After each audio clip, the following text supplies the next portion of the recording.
tanggapan ng City Social Welfare and Development ang kumakalinga para sa kapakanan ng ating mga bata. Mayroon tayong daycare service program sa mga barangay kung saan ang mga 3 to 4 years old ay ating kinakalinga. At mayroon din tayong programa para sa mga batang nalilis ng landas kung saan mayroon tayong programang para sa kanila na diversion at intervention program, counseling service. At katuwang natin dito ang Barangay Council for the Protection of Children kung saan sila yung nagmo-monitor para sa kapakanan nila. Mayroon ding programa ang CSWD para sa mga adult na nagkasala sa batas. So yung Community Service Act kung saan meron tayong ginagawang counseling para sa kanila. Ang pamilya ang ating isa sa pinagtutuunan ng pansin kung saan may mga iba't iba tayong programang ibinibigay sa kanila. May mga pamilya na may di pagkakasundo ang mag-asawa. Tayo ay nagbibigay ng counseling para sa mga pamilya pa rin na ang mga anak ay napapabayaan. Tayo ay umaalalay sa kanila, sa mga bata kung saan may mga nakakaranas din ng pang-aabuso.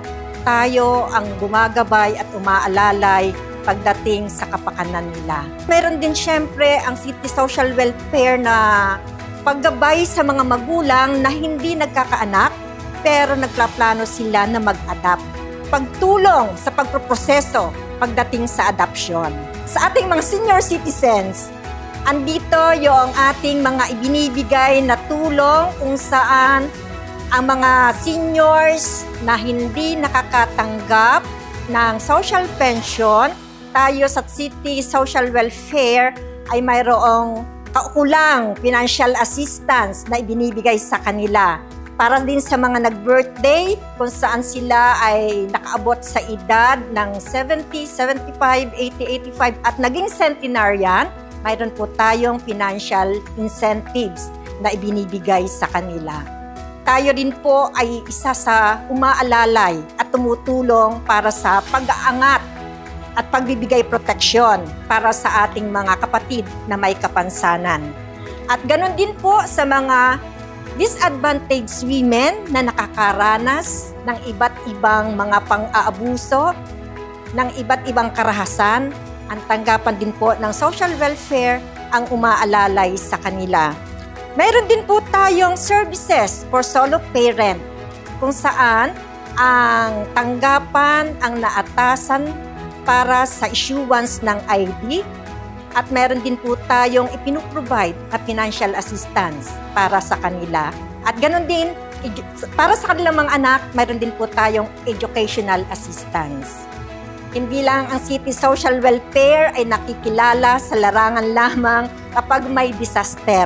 Kami po ay nakatutok rin sa programa ng pagpapaunlad. Kaya po may mga iba't iba pa rin kaming mga trainings or advokasya na ibinibigay para sa atin pong mga Kalapeño.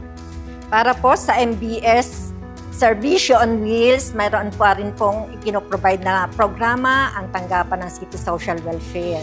So andito po yung lahat ng mga wala pa rin PhilHealth. Ang tanggapan po ang nagproproseso para sa mga indigent families na wala pa pong PhilHealth. Mayroon din po tayong issuance ng solo parents ID at ganoon din po sa mga wala pa pong ID, pwede po silang mag-apply.